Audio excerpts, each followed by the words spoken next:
오늘 주시는 하나님의 말씀은 잠언 24장 23절에서 34절까지 말씀입니다.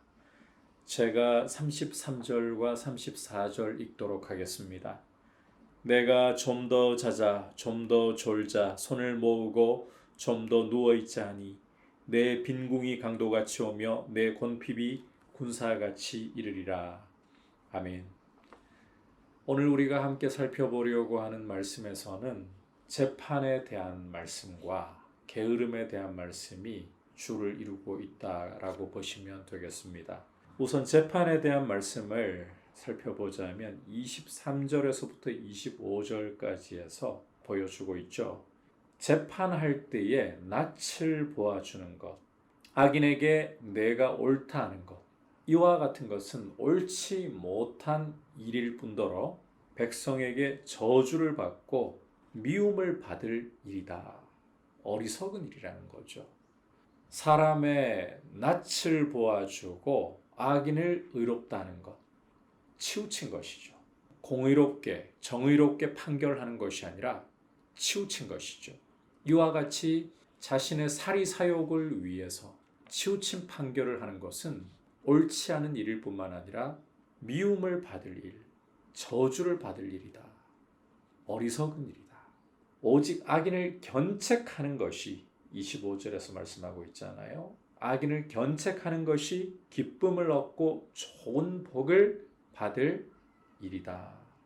그래서 의인을 의롭다고 하고 악인을 악하다고 판결하는 것이야말로 지혜의 길이다. 솔로몬 같은 경우도 왕위에 올라가지고 하나님께 구했던 것이 들을 수 있는 마음, 백성의 말을 들을 수 있는 마음. 그래서 그들에게 선과 악을 분별해서 판결을 내릴 수 있는 지혜를 구했죠.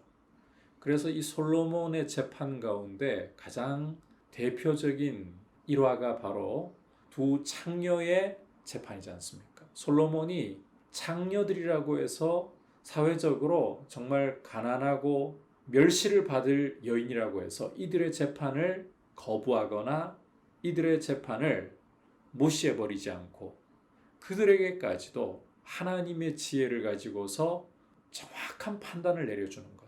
이게 낯을 보고 판결 내리는 것이 아닌, 악을 선하다고 하는 것이 아닌, 오히려 악을 악하다, 선을 선하다고 하는 지혜를 따른 판결의 대표적인 모습입니다. 재판 자리에 앉은 사람은 이렇게 악을 악하다, 선을 선하다, 공정한 판결을 할 줄 알아야 한다. 우리도 삶에서 치우침이 없도록 하나님 앞에 하나님의 음성을 듣고 하나님의 말씀으로부터 선한 교훈을 늘 받을 수 있도록, 그래서 치우치지 않도록 은혜 주옵소서. 이렇게 우리의 삶이 정의의 길로, 공의의 길로 서 있기를 축복합니다. 계속해서 28절과 29절을 보시면 까닭 없이 이웃을 쳐서 증인이 되지 말고 입술로 속이지 말라. 이웃을 쳐서 거짓 증언하는 것, 이것은 어리석은 길이고 이것은 악한 길이다. 또 그가 내게 행함같이 나도 그에게 행하여 그가 행한 대로 그 사람에게 갚겠다. 똑같이 복수하려고 하지 말라.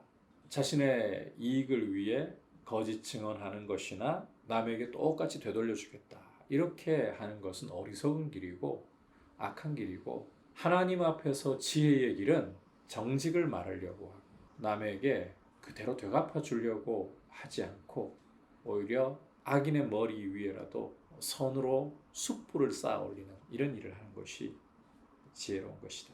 자, 그리고 26절, 27절 말씀과 또 이 30절부터 34절까지 말씀은 그냥 동떨어진 말씀이라기보다 같이 좀 연결시켜서 볼 필요가 있을 것 같아요. 특히 27절을 보시면 내 일을 밖에서 다스리며 너를 위하여 밭에서 준비하고 그 후에 내 집을 세울지니라. 여기 집을 세운다는 표현은 결혼에 대한 표현이라고 보시면 되겠습니다.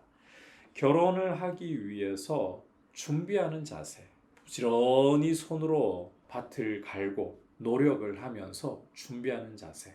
이것은 30절부터 나오는 게으름과 상반된 모습인 거죠. 사람은 자신의 인생을 손을 부지런히 씀으로써, 수고함으로써 준비하면서 잘 세워나가야 되는 거예요. 그게 지혜로운 길이에요. 반대로 게으른 자가 되는 것은 밭에 가시덤불이 퍼져 있고 거친 풀이 뒤덮여 있고 돌담이 무너져 있는, 아예 자신에게 주어진 일을 관리하지 않고 내버려 두면서 뒹굴뒹굴하는 것은 34절에서 보여주듯이 빈궁이 강도같이 오고 곰핍이 군사같이 이르게 되는 어리석은 길이다. 그러니까 좀 더 자자, 좀 더 졸자, 손을 모으고 좀 더 눕자, 이것은 어리석은 자의 구호이고, 이 게으름이라는 것이 어리석은 미련함의 대명사로서 잠언에서는 표현되고 있거든요. 오히려 자신의 손을 부지런히 놀려 자신의 인생을 준비함으로써, 부지런히 자신의 삶을 가꾸어 감으로써 하나님이 기뻐하실 지혜로운 사람, 재물이 참 정직하게 손에 잡히는 사람의 길을 걸어갈 수 있는 그런 모습이 되는 것이 중요하다. 그것이 지혜의 길이다. 우리 인생을, 하나님이 주신 인생을 하나님 기뻐하시는 모습으로 게으르고 나태하지 말고, 로마서 12장에서 보여주는 것처럼 성령으로 뜨거워진 가슴으로 주님을 섬길 수 있는, 열심을 품고 섬길 수 있는 이런 모습이 될 수 있기를 주님의 이름으로 축복합니다. 이 시간 말씀을 생각하면서 함께 기도하겠습니다.